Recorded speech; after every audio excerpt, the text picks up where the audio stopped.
तब उन्होंने भगवान शिव का पुनः स्मरण किया। भगवान शिव प्रकट हुए। उन्होंने लक्ष्मी जी को संतुष्ट करते हुए कहा, देवी, धैर्य धारण करो, धैर्य का फल मीठा होता है। विष्णु जी अश्व रूप में तुम्हारे समीप अवश्य आएंगे। इतना कहकर भगवान शिव अंतर्धान हो गए। कैलाश पहुंचकर भगवान शिव विचार करने लगे कि विष्णु को कैसे अश्व बनाकर लक्ष्मी जी के पास भेजा जाए। अंत में उन्होंने अपने एक गंजित्ररूप को दूत बनाकर विष्णु के पास भेजा। चित्ररूप भगवान विष्णु के लोक में पहुंचे। भगवान शिव का दूत आया है, यह जानकर भगवान विष्णु ने दूत से सारा समाचार कहने को कहा। दूत ने भगवान शिव की सारी बातें उन्हें कह सुनाई। अंत में भगवान विष्णु शिव का प्रस्ताव मानकर अश्व बनने के लिए तैयार हो गए। उन्होंने अश्व का रूप धारण किया और पहुंच गए यमुना और तपसा के संगम पर, जहां लक्ष्मी जी अश्वी का रूप धारण कर तपस्या कर रही थी।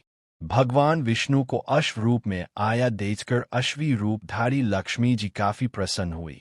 दोनों एक साथ विचरण एवं रमन करने लगे। कुछ ही समय पश्चात अश्वी रूपधारी लक्ष्मी जी गर्भवती हो गई।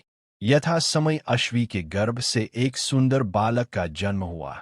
तत्पश्चात लक्ष्मी जी वैकुंठ लोक श्री हरि विष्णु के पास चली गई।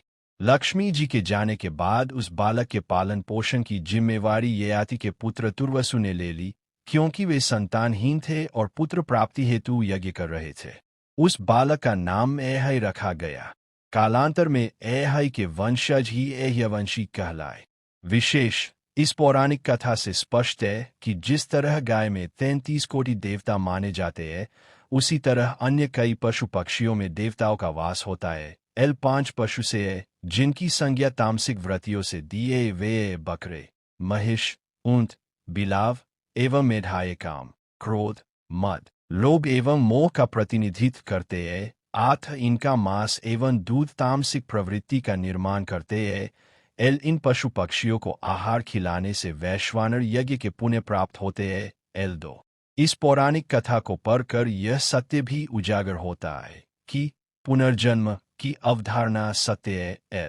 3 हमारी प्रवृत्तियों के तामसिक होने पर हमें इन अधम योनियों में जन्म लेना पड़ता है।